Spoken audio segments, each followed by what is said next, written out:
예전에 KBS의 개그 콘서트에서 한참 인기를 끌었던 코너가 있었습니다. 바로 용감한 녀석들입니다.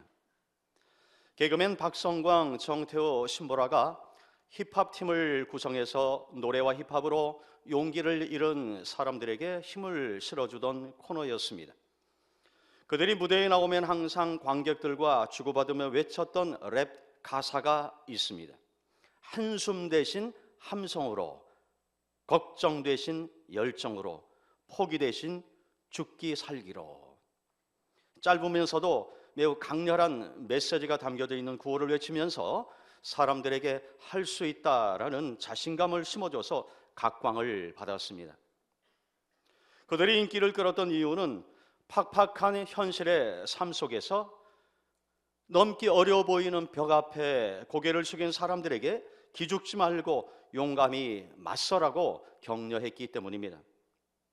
그래서 지금도 사람들의 기억 속에 그들이 남아 있습니다. 심리학자들에 의하면 우리 인간의 내면에는 약 75가지의 공포증이 있다고 그럽니다. 대표적인 공포증이 바로 높은 데 올라가면 두려움을 느끼는 고소공포증, 또 전쟁 기사가 났을 때 두려워하는 전쟁 공포증, 요즘처럼 이 코로나 바이러스와 같은 신종 그런 바이러스가 생겨났을 때 두려워하는 질병 공포증, 나에게 이런 병이 옮지는 않을까 두려움 가운데 떨게 하는 그런 공포증이 바로 질병 공포증인 것입니다. 여러분, 그런데 이런 이 공포증은요, 우리 인간의 내면에 잠재된 고유한 감정으로서 어느 누구에게나 다 있는 것입니다. 문제는 그것이 너무 지나치게 예민하게 반응하고 또 너무 지나치게 두려워할 때 그런 것들이 우리에게 아무런 도움이 되지 않는다라는 것입니다. 세상을 용감하게 살려면 용감한 녀석들이 외친 대로 한숨 대신 함성으로, 걱정 대신 열정으로, 포기 대신 죽기 살기로 살겠다라는 용기가 필요한 것입니다. 왜입니까? 용기는 우리 내면에 잠재되어 있는 이 두려움을 극복하게 해주는 힘이 되기 때문에 그렇습니다. 베브 스몰우드가 이 한 번에 한 걸음씩 희망을 선택하라라는 책을 썼는데 그 책에 보면 용기에 관한 글이 나옵니다. 나에게는 용기가 필요하다. 내 마음의 침투에 들어와 자신감을 훔쳐간 두려움과 대면하기 위해서다. 나 혼자서 그 두려움과 대면하지 않아도 된다는 것을 알고 있으므로 나는 용기를 내겠다. 나는 다시 한번 나를 자유롭게 해줄 용기를 선택하겠다라고 말했습니다. 참 좋은 글입니다. 이렇게 우리가 인생을 살아갈 때 반드시 필요한 것이 뭐냐? 바로 용기가 필요하다라는 것입니다. 어떤 회사에서 사원 모집 광고를 내자 70명 가까운 사람들이 한꺼번에 몰려들었습니다.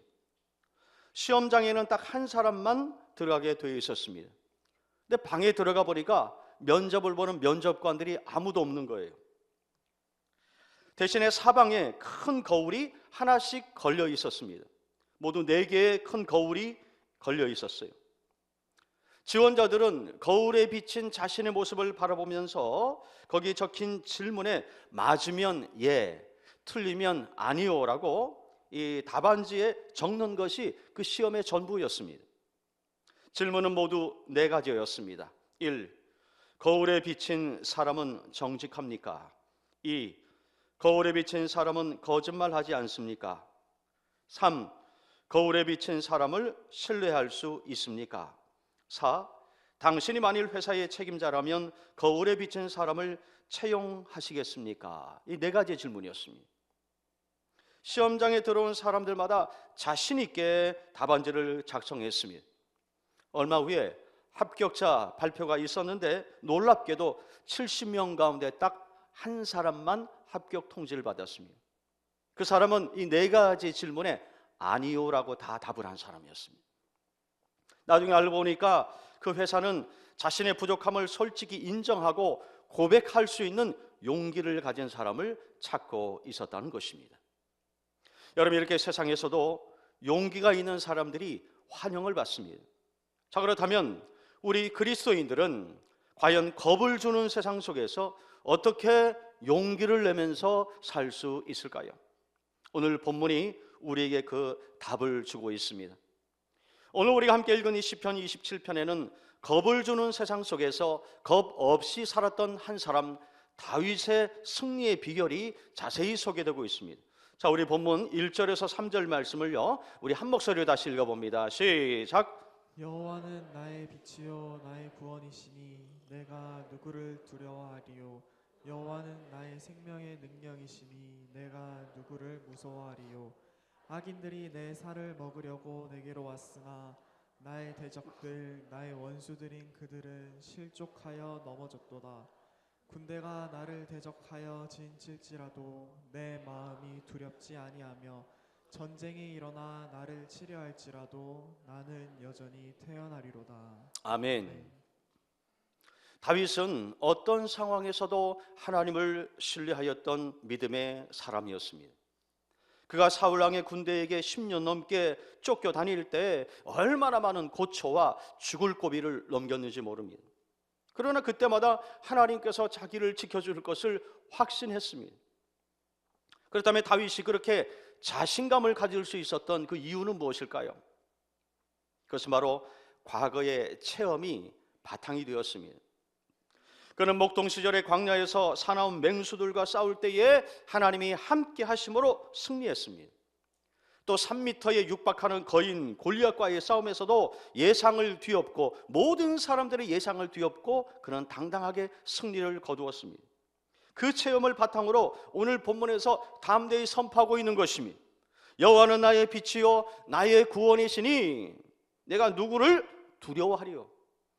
여호와는 내 생명의 능력이시니 내가 누구를 무서워하리요. 담대히 선포하고 있는 것입니다. 골리앗을 이기게 하신 하나님, 사자와 곰을 이기게 하신 하나님이 지금도 여전히 살아계셔서 나와 함께 하신다는 그 임마누엘 신앙이 있었다라는 것입니다. 그렇기 때문에 어떤 군대나 사람, 그리고 전쟁과 질병, 심지어 죽음까지도 두렵지 않다고 그는 담대히 고백하고 있는 것입니다. 여러분, 이렇게 하나님을 온전히 믿는 사람에게는요 두려움이 없습니다. 왜입니까? 그 하나님은 변함없으신 분이기 때문에 그렇습니다. 그래서 히브리서 13장 8절 말씀 우리가 많이 암송하죠. 예수 그리스도는 어제나 오늘이나 영원토록 동일하시니라 성경은 말씀합니다. 여러분, 세상 사람들은요 어제 동편에서 솟아오른 해가, 그리고 오늘 동편에서 솟아오른 해가 내일 또 동편에서 솟아오를 것에 대해서 조금도 의심하지 않습니다. 내일도 동편에서 해가 솟을 것을 세상의 모든 사람들은 확실히 믿습니다. 그런데 참 아이러니한 것은 그 동편에서 해가 솟아오를 수 있도록 모든 우주 만물을 주관하시고 모든 자연의 섭리를 운행하시는 그 하나님의 존재에 대해서는 믿지 않는 사람이 너무나 많다라는 것입니다. 하지만 다윗은 달랐습니다. 과거에 그와 함께 하신 하나님은 지금도 여전히 자기와 함께 하심을 그는 조금도 의심하지 않았다라는 것입니다. 그래서 내가 누구를 두려워하리요, 내가 누구를 무서워하리요 담대히 선포하고 있는 것입니다. 그렇다면 여러분은 과거에 함께 하신 하나님이 지금도 여전히 여러분과 함께 하심을 믿으십니까? 그 에벤에셀의 하나님, 지금까지 도우신 하나님은 지금 임마누엘로 함께 하시고 앞으로 미래에도 여호와 이레로 우리와 함께 하여 주실 줄 믿습니다. 찰스 알렌이라는 사람이 이 교인들의 신앙 상태를 조사해서 발표한 자료가 있습니다. 거기에 보면요, 교인 중에 20%는 교회를 출석하지 않습니다. 요즘식으로 말하면 가난한 성도예요. 가난한 성도. 가난한 성도 아시죠? 거꾸로 읽으시면 돼요. 안 나가. 교족에는 이름이 있는데 교회 안 나가는 성도를 요즘 가난한 성도라 그래요. 지난번 자료에 보니까 200만 명 가까이 이제 생겼다 그래요. 100만 명을 넘어서. 안타까운 일 아닙니까? 종교는 기독교라고 하는데 자기는 교인이라고 생각하는데 교회는 안 나간다는 거예요. 이 찰스 알렌이 발표한 자료에 의하면 20%가 교회를 출석하지 않는다. 그리고 25%가 기도하지 않습니다. 35%가 성경을 전혀 읽지 않습니다. 40%가 정기적으로 헌금을 내지 않습니다. 75%가 교회 안에서 어떤 책임이나 사명도 감당하지 않습니다. 봉사하지 않는다는 거죠. 85%가 단 한 명도 전도하지 않습니다. 근데 놀라운 사실은요, 100%가 다 천국에 가는 걸 원하신다는 거예요. 이것이 오늘날 교회의 현실이라는 거예요. 천국에 가기를 희망하면서도 성도의 본분과 사명, 책임과 의무에 대해서는 관심이 없는 교인들이 많다라는 것입니다. 이 통계가 보여주고 있습니다. 특별히 30%의 교인이 경건 생활의 핵심인 말씀과 기도 생활을 전혀 하지 않는다는 것입니다. 이 통계가요, 여러 해 전에 발표된 것입니다. 아마 지금은 더하면 더했지 덜 하지 않을 것입니다. 문제는 말씀과 기도 생활을 게을리하는 성도일수록 쉽게 두려움과 염려에 빠져서 세상에서 마치 믿음 없는 사람처럼 겁을 내면서 살아가고 있다는 것입니다. 그렇다면 여러분은 어떻습니까? 오늘 본문에 보시면 세상에서 겁 없이 사는 사람들의 세 가지 특징이 나오고 있습니다. 잘 들으십시오. 겁 없이 사는 사람의 세 가지 특징, 오늘 본문 속에 나와요. 첫 번째는요, 태연합니다. 3절에 보시면 군대가 나를 대적하여 진칠지라도 내 마음이 두렵지 아니하며 전쟁이 일어나 나를 치려 할지라도 나는 여전히 태연하리로다 말씀합니다. 여러분 볼펜 가지신 분은 이 태연이란 단어 동그라미를 치시든 줄을 치시든 한번 표시를 해 두시길 바랍니다. 이 태연하다라는 것은요, 평안하다는 거예요. 이 태연과 가까운 단어가 평강이라는 단어가 있는데, 이 평강은 이 히브리어로 샬롬이라고 해요. 샬롬. 이 샬롬이란 것은 우리의 영과 혼과 육에 하나님이 주시는 안식과 평안함을 누리는 상태를 샬롬이라는 건데요, 이 태연이 바로 그 샬롬이라는 것입니다. 두 번째는 찬송합니다. 오늘 보면 6절 하반절에 보시면 내가 그의 장막에서 즐거운 제사를 드리겠고 노래하며 여호와를 찬송하리라 말씀합니다. 찬송이라는데 표시를 해두시길 바랍니다. 하나님께 맡기면 마음의 평강이 찾아오니까 찬송이 저절로 나오는 것입니다. 마치 바울과 실라가 빌립보에서요, 그 귀신 들린 여자아이를 고쳐줬는데 그것으로 인해서 이 돈벌이가 없어진 그 아이의 주인이 이 바울 일행을 당국에 고발해버리죠. 그때 바울 일행이 감옥에 끌려가서 매도 맞고 착고에 매여서 감옥에 갇히게 됩니다. 기가 막힌 상황을 맞이하게 된 것이죠. 보통 사람 같으면 하나님 앞에 원망하고 따질 수 있을 거예요. 우리가 좋은 일을 했는데 이 돌아온 게 이게 매질과 감옥행이라니 이게 무슨 일입니까? 라고 따질 만한데요, 성경에 보면 바울과 실라가 밤중에 일어나서 하나님을 찬미하기 시작했다 그랬어요. 그때의 옥토가 흔들리고 착고에 매인 것이 풀려지는 역사가 일어났다고 성경은 증언하고 있습니다. 최악의 상황 속에서도 바울과 실라는 겁을 내지 않고 오히려 찬송했다는 것입니다. 오늘 다윗도 바로 그 찬미를 이야기하고 있는 것입니다. 세 번째로, 세상에서 겁 없이 사는 사람의 특징, 주의 얼굴을 찾는 사람입니다. 8절 하반절에 보시면 여호와여 내가 주의 얼굴을 찾으리이다 말씀합니다. 주의 얼굴을 찾으리이다 줄치시길 바랍니다. 여러분, 주의 얼굴을 찾는다는 것은 주님을 바라보고 산다라는 것입니다. 여러분, 돈만 찾는 사람은 모든 것이요 돈으로밖에 안 보이는 거예요. 사람을 봐도 돈으로 보입니다. 쾌락을 추구하는 사람들 모든 것이 그냥 쾌락으로 보이는 거예요. 그 인생을 살아가는 이유가 뭐냐? 재미로. 재미있는 거는 다 하고 싶다. 쾌락을 쫓아서 살아가는 사람인 거예요. 또 자기가 좋아하는 영화나 음악이나 게임이나 여행이나 취미 생활에 푹 빠져서 사는 사람을 보십시오. 틈만 나면 그것을 찾습니다. 근데 문제는 그것이 지나쳐서 중독 증상을 보이는 사람도 있더라는 것입니다. 하지만 다윗은 달랐습니다. 다윗은 주의 얼굴을 찾았다라고 말씀하고 있어요. 거기에 진정한 만족이 있기 때문에 그렇습니다. 제가 아는 목사님 한 분이 이 동창회 모임에 여러 해 동안 교회 일로 인해서 참석하지 못했다 그래요. 오랜만에 그 모임에 가니까 그 동창들이 목사인 것을 알아서 비아냥거리면서 그런 얘기를 했대요. 야, 너는 목사라서 참 재미없이 세상을 살겠구나. 술도 안 마시고 담배도 안 피고 어디 여자 만나러 가고 뭐 즐기는 그런 거, 세상 사람들이 흔히 하는 그런 것도 못하고 무슨 재미로 세상 사냐? 그렇게 얘기했을 때 목사님이 좀 멋진 대답을 했대요. 나는 예수 믿는 맛으로 산다. 예수 한번 믿어봐. 그 세상 재미하고는 비교도 안 돼. 그렇게 이야기를 했다는 거예요. 오늘 다윗이 바로 그걸 얘기하는 거예요. 다윗은 눈만 뜨면 주의 얼굴을 찾았습니다. 거기에 진정한 만족과 기쁨이 있었기 때문에 그랬다는 것입니다. 그래서 다윗은 하나님을 자신의 피난처로 또 피할 바위라고 고백을 하고 있는 것입니다. 예수님도 마태복음 11장 28절에서 수고하고 무거운 짐진 자들아 다 내게로 오라 내가 너희를 쉬게 하리라 말씀합니다.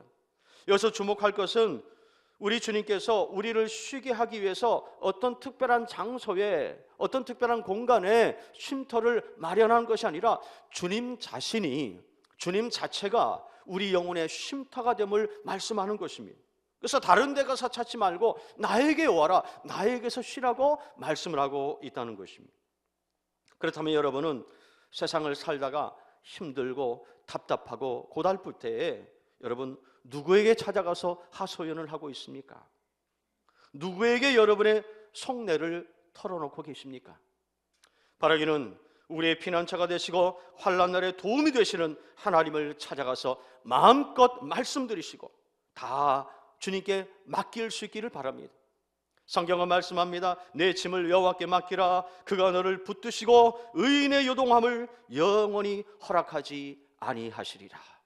우리 주님 앞에 우리 인생의 모든 무거운 짐을 다 맡기고 주님이 주시는 은혜와 평강을 누릴 수 있기를 축원합니다.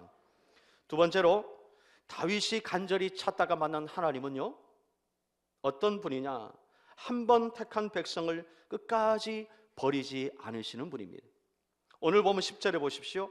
내 부모는 나를 버렸으나 여호와는 나를 영접하시리라 말씀합니다. 여러분, 하나님의 사랑과 이 부모의 사랑의 공통점이 있습니다. 그것이 뭐냐? 희생적이라는 거예요. 희생적이다. 또 하나는 일방적이라는 것입니다.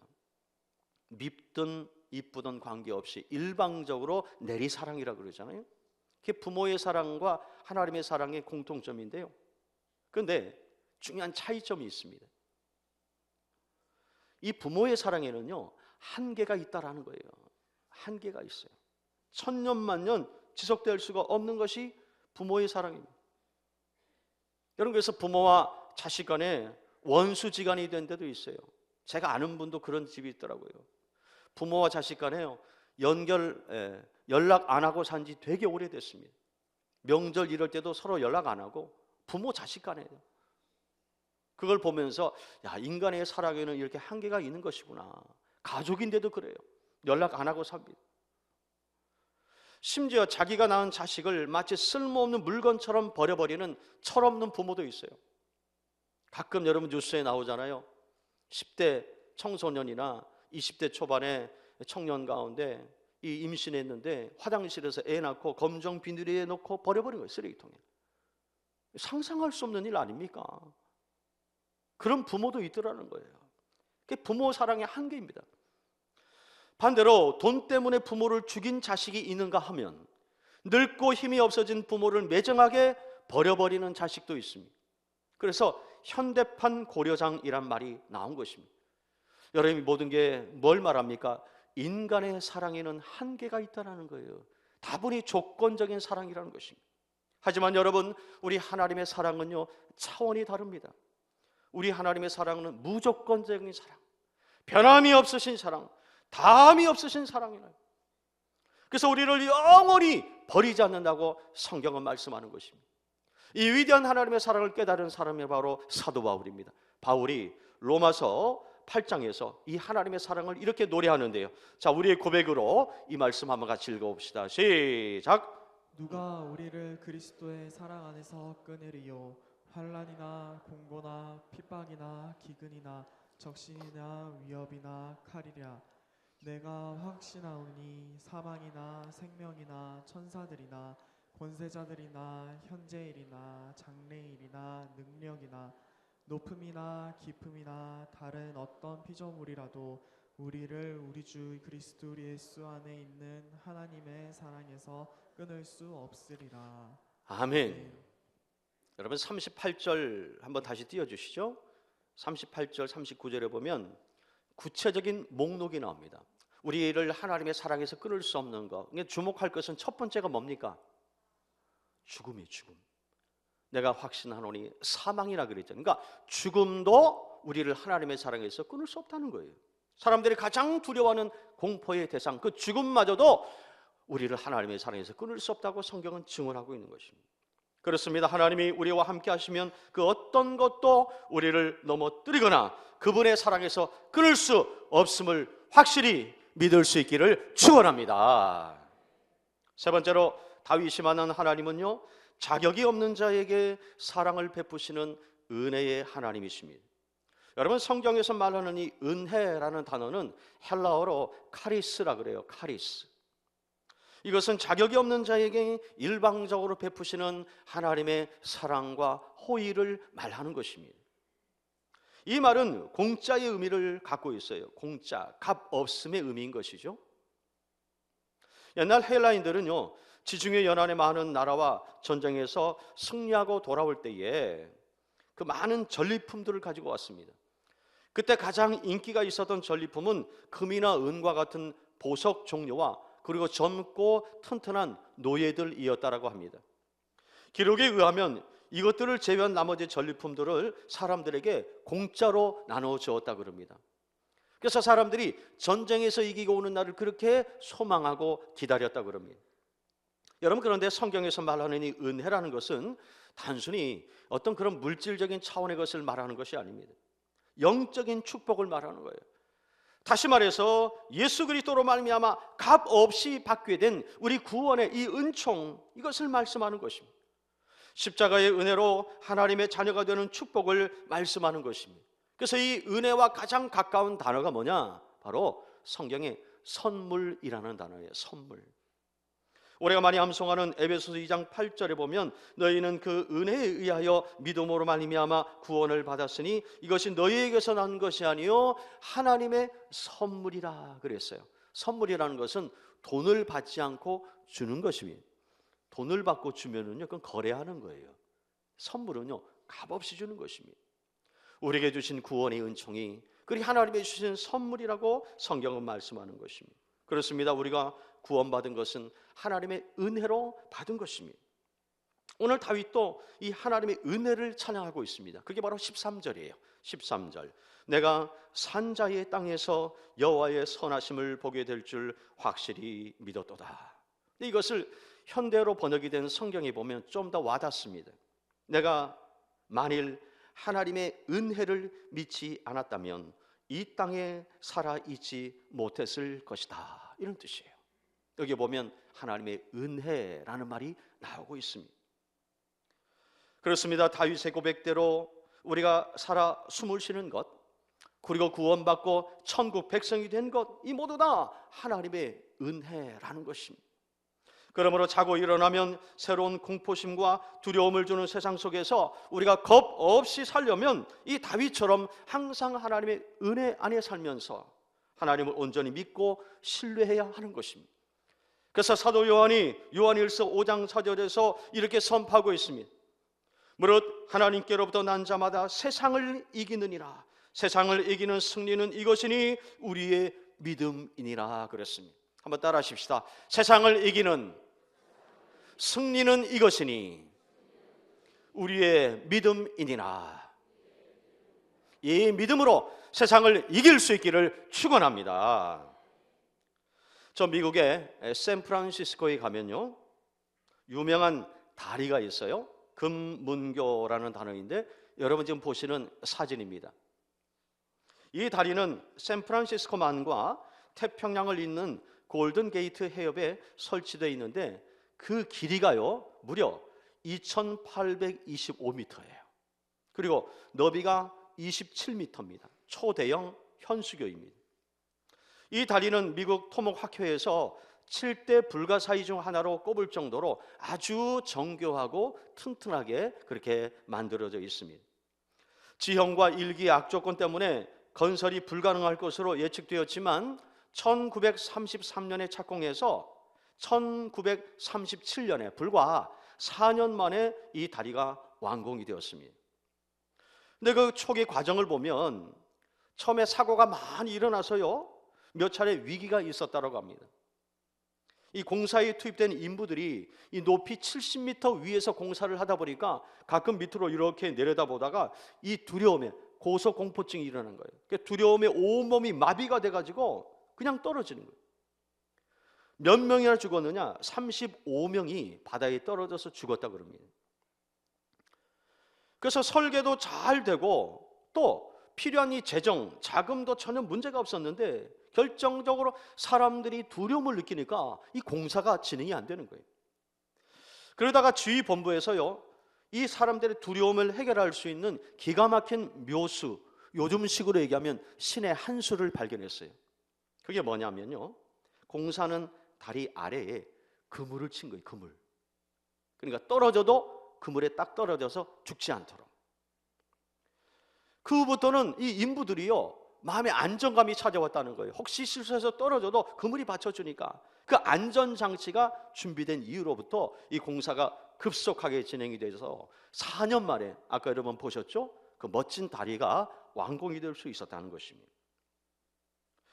여러분, 우리도 인생을 살면서 두려움을 말끔히 걷어내기 위해서는요, 우리 인생에 안전장치가 필요합니다. 여러분, 최고의 안전장치가 있어요. 그게 바로 잠언 29장 25절에 소개됩니다. 자, 말씀 띄워주시죠. 같이 한번 읽어봅시다. 시작.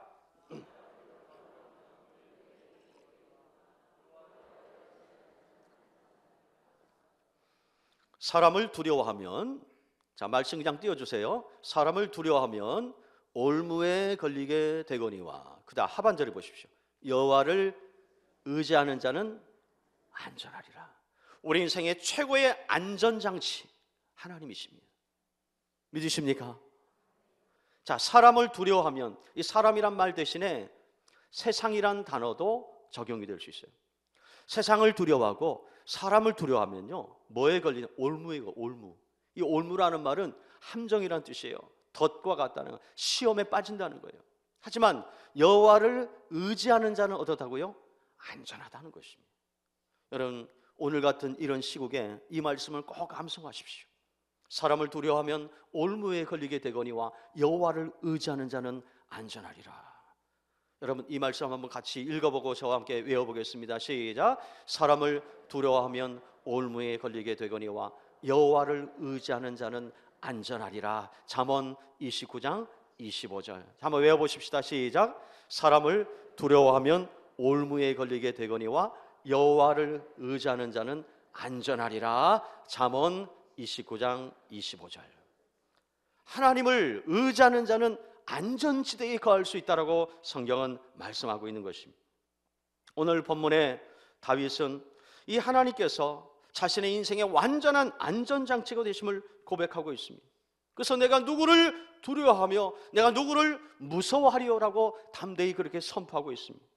이런 다윗의 믿음이 그가 노년에 쓴 시편 23편에 보면 절정을 이루고 있습니다.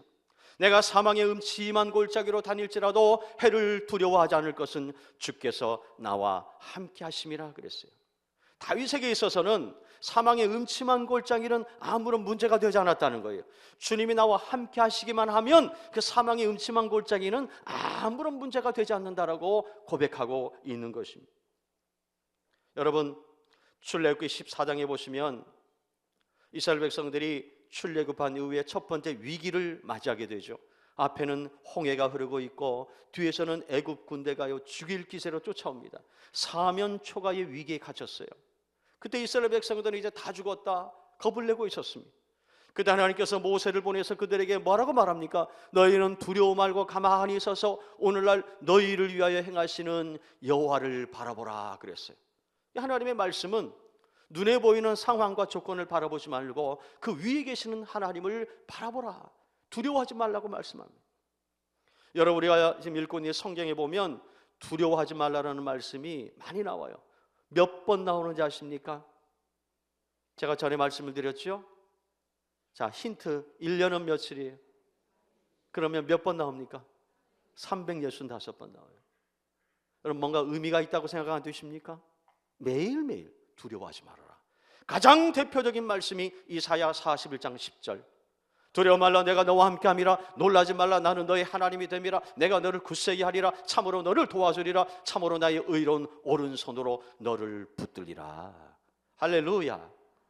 하나님께서 우리에게 매일매일 자고 일어나면 또 다른 위기와 또 다른 공포심을 조장하는 어떤 또 다른 사건이 우리가 찾아올지 몰라요. 그래서 하나님은 매일매일 우리에게 주시는 말씀에 두려워하지 말아라. 무려 365번 1년 내내 우리에게 주시는 말씀이 두려워하지 말라라는 것입니다. 사도 바울도 그래서 이렇게 권면합니다. 깨어 믿음에 굳게 서서 남자답게 강건하라 그랬습니다. 깨어 믿음에 굳게 서서 남자답게 강건하라. 이처럼 하나님은 우리가 겁을 주는 세상 속에서 겁 없이 살기를 원하고 계십니다. 그래서 프란시스 콸스라는 사람이 이렇게 말을 했어요. 항상 두려워만 하고 있는 사람은 겁쟁이다. 두려워해야 할 것을 두려워하고 두려워해서는 안 될 것을 두려워하지 않는 사람이 진실로 용기 있는 사람이다 라고 말을 했습니다. 바라기는 다윗처럼 하나님을 경외하는 마음과 신뢰하는 믿음을 가지고 겁을 주는 세상 속에서 겁내지 마시고 날마다 담대하게 우리 주님과 함께 동행하는 가운데 승리하는 저와 여러분이 다 될 수 있기를 주님의 이름으로 축원합니다. 축원합니다.